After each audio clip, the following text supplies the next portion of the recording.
Pakistan stock exchange explain के 5वें episode में आप सबको खुशामदीद। आज हम बात कर रहे हैं स्टॉक सिलेक्शन के हवाले से। हमने पहले एपिसोड में डिस्कस किया था कि स्टॉक मार्केट होता कैसे है, ट्रेडिंग अकाउंट कैसे बनाना है, मगर अब हम डिसाइड कर रहे हैं कि स्टॉक को सिलेक्ट कैसे करना है। तो चले स्टार्ट करते हैं।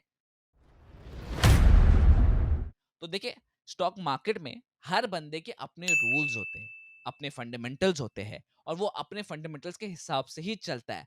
मगर ये देखिए, ये मेरे जाती फंडामेंटल्स है, कोई बेसिक अंडरस्टैंडिंग के लिए आपके लिए बनाए गए हैं। देखिए, जरूरी नहीं है आपको यही फंडामेंटल्स देखकर अपनी पूरी जर्नी गुजारनी है, मगर जैसे जैसे आप एक्सपीरियंस होते जाएंगे आप अपने रूल्स बनाएंगे, आप अपने फंडामेंटल्स बनाएंगे कि आपको स्टॉक किस तरह सेलेक्ट करना है। तो चले, आज मैं आपको थोड़ा बेसिक अंडरस्टैंडिंग दे देता हूँ।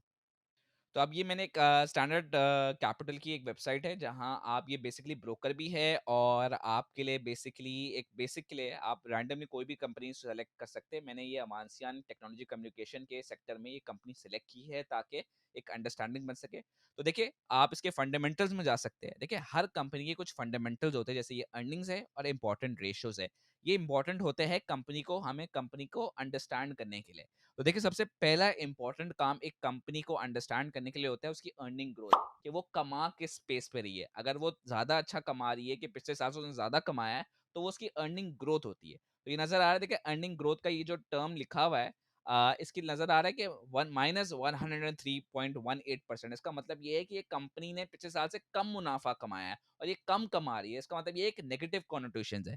फिर हमें देखना है कंपनी की स्टेबिलिटी क्या चल रही है। तो हमने देखा है कि यार 52 वीक का रेंज हमें नजर आ रही है कि 44 से 68 है, तो मतलब कंपनी का स्टॉक प्राइस तो स्टेबल नजर आ रहा है, तो ये इसका पॉजिटिव पॉइंट हो सकता है।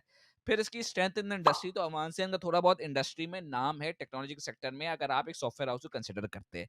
ठीक है। फिर आपके पास सबसे इंपॉर्टेंट चीज होती है डेट टू इक्विटी, मतलब अगर इसने बैंकों से या किसी से उधार लिया हुआ है तो वो क्या रेशो दिखा रहा है। तो डेट टू इक्विटी रेशो यहाँ नजर आ रहा है 3.68% है, जो कि अच्छा है, क्योंकि जितना कम हो उतना फायदा है, कि जितना डेट आपका कम हो आपकी बैलेंस शीट पे, उतना ही आप पे फायदा है। फिर सबसे इंपॉर्टेंट चीज होती है प्राइस टू अर्निंग रेशियो, यहां नजर आ रहा है 9.75। जितना ज्यादा होगा उतना बेनिफिट है। मगर इसका थोड़ा एक और अंडरस्टैंडिंग के लिए मैं आपको एग्जांपल दूंगा। देखिए, यहाँ नजर आ रहा है 9.795 इसका अर्निंग पर रेशियो है। अब मैंने इसकी कंपेटिटर की वेबसाइट खोली है, नेटसोल। अब वो भी इसी सेक्टर में है, वो भी यही सिमिलर काम करता है, और मैंने देखा इसका earning price to earning share 9.63 है। मतलब इसका मतलब ये है कि इसका एवरेज अराउंड 9.5 ही है पूरे सेक्टर का। अगर नेटसोल का 30-40 होता है या अवांसियान का 30-40 होता है, तो इसका मतलब ये है कि ये इंडस्ट्री एवरेज से ज्यादा है। इसका मतलब ये होता कि यार ये स्टॉक प्राइस ओवर प्राइस हुई हुई है। तो इसका मतलब ये है कि अगर आपके पास ये स्टॉक अभी है तो आपको फौरन बेच देना चाहिए।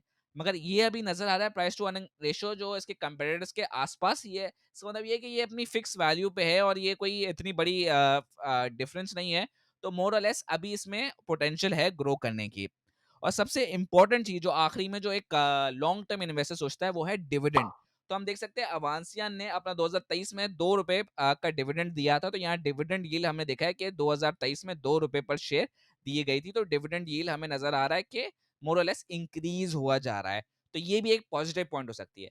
बट एट सेम टाइम अगर नेटसोल पे जाए जो उनका कंपेटिटर है और उनकी डिविडेंड यील्ड देखे, तो हमें नजर आ रहा है कि उन्होंने लास्ट डिविडेंड 2019 में दिया था। तो कोई डिविडेंड है नहीं इनका। तो इसका मतलब ये है कि यार ये इसका नेगेटिव साइन है नेटसोल के लिए और पॉजिटिव साइन है अमानसियान के लिए। तो ये सारी चीजें हैं आपको समझनी पड़ेगी जब भी आप है ना किसी भी स्टॉक को सिलेक्ट कर देंगे। तो उम्मीद है आपको ये समझ आ गया होगा कि ये स्टॉक किस तरह सिलेक्ट करना है और इस तरह के फंडामेंटल्स देखने पड़ेंगे जब भी आप एक स्टॉक को सिलेक्ट करते हैं। तो ये हर कंपनी के एक फंडामेंटल्स होते हैं जो आपको देखने पड़ते हैं, समझने पड़ते हैं बिफोर यू कैन इन्वेस्ट। उम्मीद है आपको ये बात समझ आ गई होगी। मिलते हैं अगले एपिसोड में। अल्लाह हाफिज।